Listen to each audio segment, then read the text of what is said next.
I'm to talk about this one topic about how to engage and inspire your staff.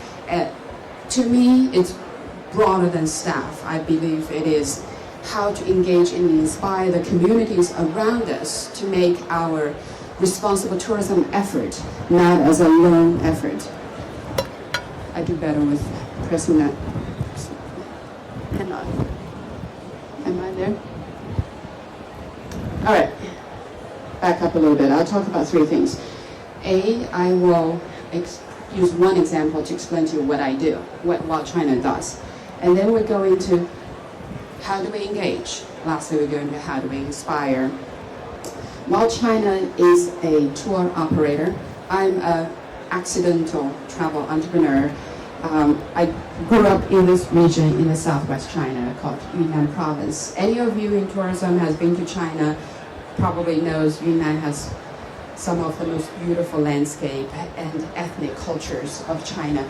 And that sort of set in my DNAs. I've always loved going to villages and working with local communities in places like that. And so this particular example I'm going to show you is in Guizhou. So while China's journeys cover all of China, but we go beyond Beijing, Xi'an, Shanghai to show the true face of the country. But to do that, you really need to have interpersonal interaction.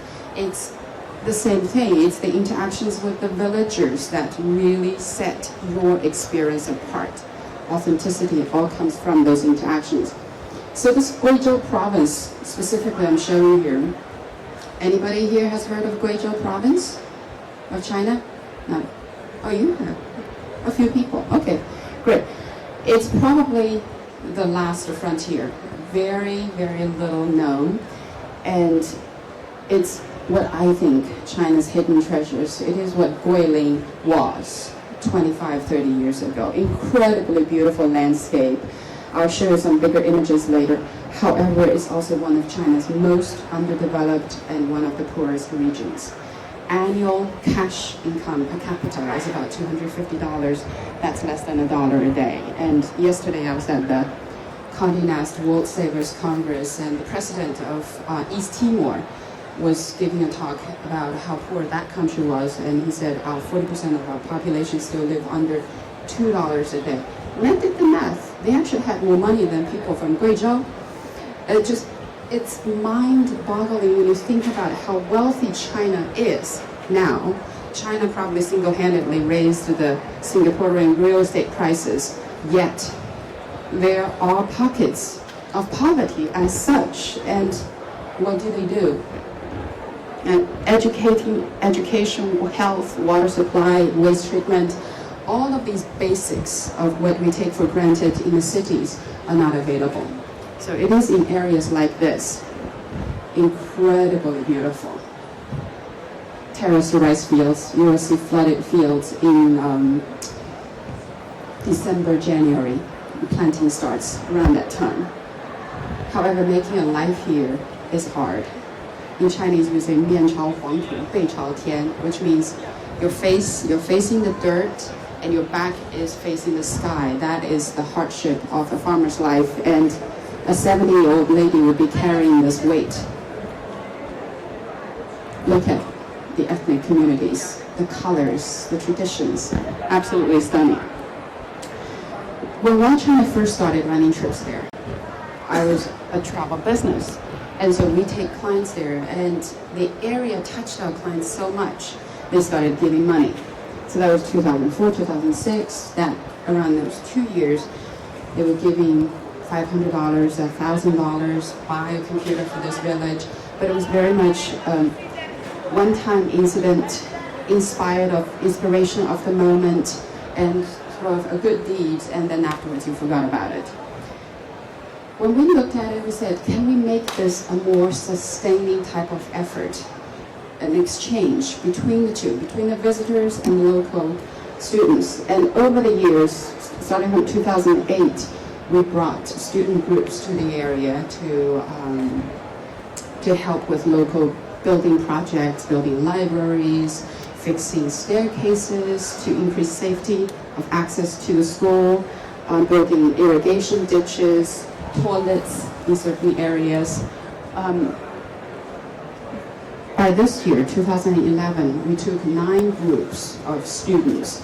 Mostly this area, sustainable, responsible tourism projects are the best clients are students because they have the desire to go out and help. So we ran quite a number of trips there. How did this all start?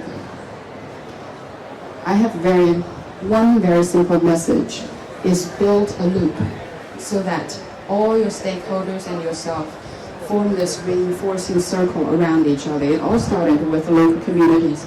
You go to the villages, you're inspired. But the ones who actually see what the local community needs are your staff. And how do you work with the staff to bring that into your corporate commercial strategy? You are, in the end, still a business. You've got to make the business economics work. And while we do that, we realize, I'm into a business. I have no idea how to build a ditch. I have no idea how to build a toilet. So you engage other stakeholders, the NGOs, the local governments, and get their support.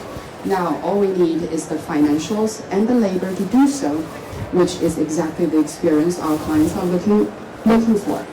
There comes China clients. And it does not stop there. If the clients leave the village, you're done with your project, it stays local. It's still one project. Where does it go after that? Larger community, the community here, the community worldwide, to share the information. All right, so this specific example that I showed you start with Billy. He's our guide. In Guangzhou, he lives there. He goes to these villages all the time.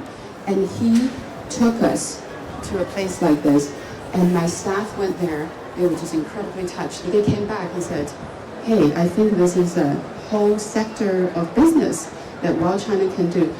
Obviously, it was a good thing that because I came from regions like that. I grew up in mountains like that, so I embraced this idea quickly. But we embrace a lot of other socially responsible projects like this.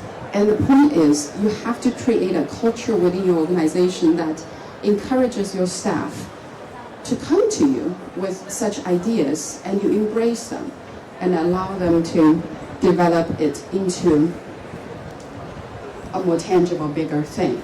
And one of the things we did to encourage our staff going and exploring the world, we created a travel fund.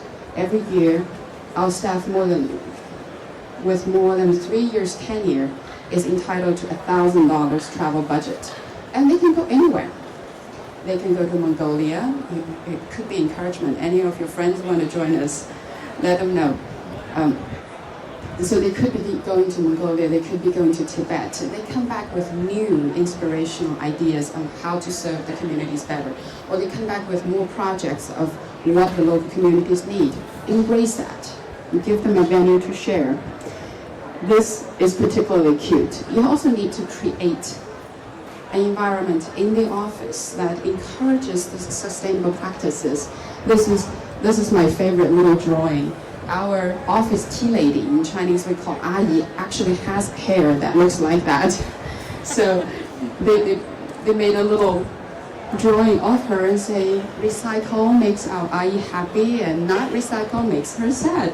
I mean, little things like that, it's all done by the staff. So we adopt a lot of these sort of recycling and practice. We have sustainability report, which is a good venue that summarizes everything that we're doing around the country. We update the report every year. We share it with our colleagues, we share with our local partners, we share with media. And also in operations, you have to incorporate your sustainable practices into training of the frontline staff. In the end, it is my guides who will carry the message out to the client. And when they first came, they had no idea. In China, every guide is incentivized by taking clients shopping. We don't do that. And I have to tell them why we don't do that.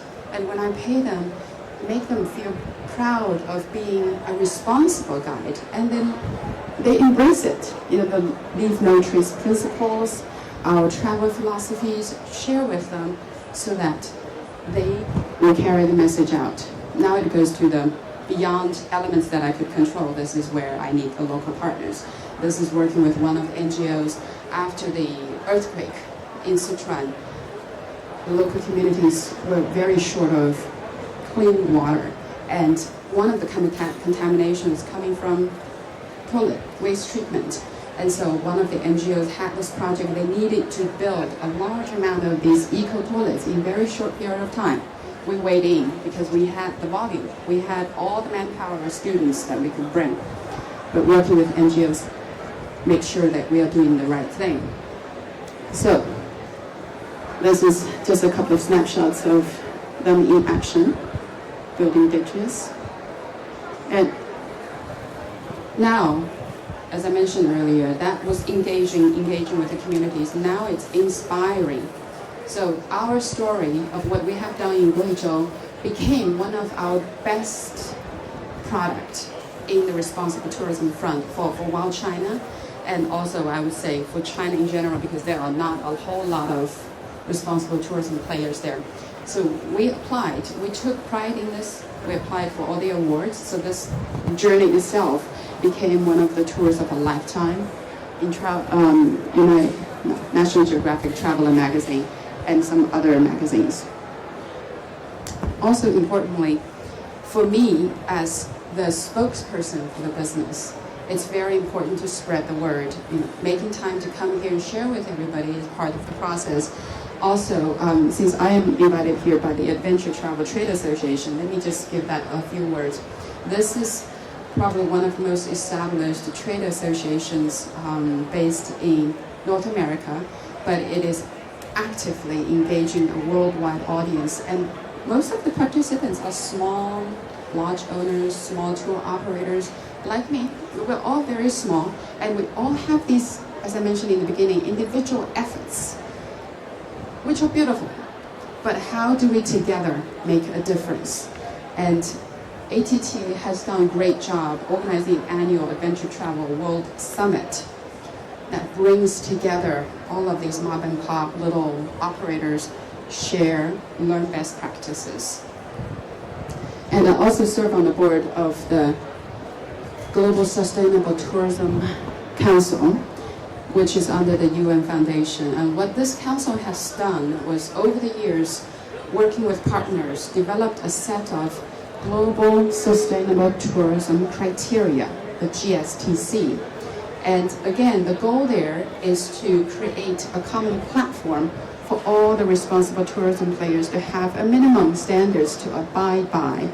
And me being engaged on the board and bringing our opinions and field experience into such organizations that are shaping the industry, I think it's important. So I also serve on the advisory board of TISE, of the International Ecotourism Society.